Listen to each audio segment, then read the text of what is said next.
ये दुनिया की वो सड़क है जहां हजारों लोग अपनी जान गंवा चुके हैं। दुनिया में एक ऐसी सड़क भी है जिसे नॉर्थ यंगेस्ट रोड कहा जाता है। इस सड़क को लोग आम जबान में डेथ रोड यानी मौत की सड़क कहते हैं। ये खतरनाक सड़क बोलीविया के पहाड़ों में वाक़ है और इसकी लंबाई तकरीबन 64 किलोमीटर है। ये सड़क बहुत तंग है और इसके एक तरफ गहरी खाइयां हैं जो तकरीबन 600 मीटर तक नीचे जाती हैं। सबसे खौफनाक बात यह है कि इस सड़क पर कहीं भी हिफाजती रेलिंग मौजूद नहीं। अक्सर यहाँ धुंध, बारिश और फिसलन की वजह से गाड़ियाँ काबू से बाहर हो जाती हैं।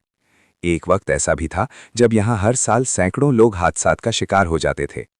इसी वजह से इस सड़क को दुनिया की सबसे खतरनाक सड़क कहा जाता है। आज भी कई एडवेंचर पसंद लोग यहाँ साइकिल चलाने और ड्राइविंग का खतरनाक तजुर्बा करने आते हैं। लेकिन सच ये है कि इस सड़क पर एक छोटी सी गलती भी जिंदगी की आखिरी गलती साबित हो सकती है। ऐसी मज़ीद दिलचस्प वीडियोस के लिए हमारा चैनल सब्सक्राइब करें। शुक्रिया।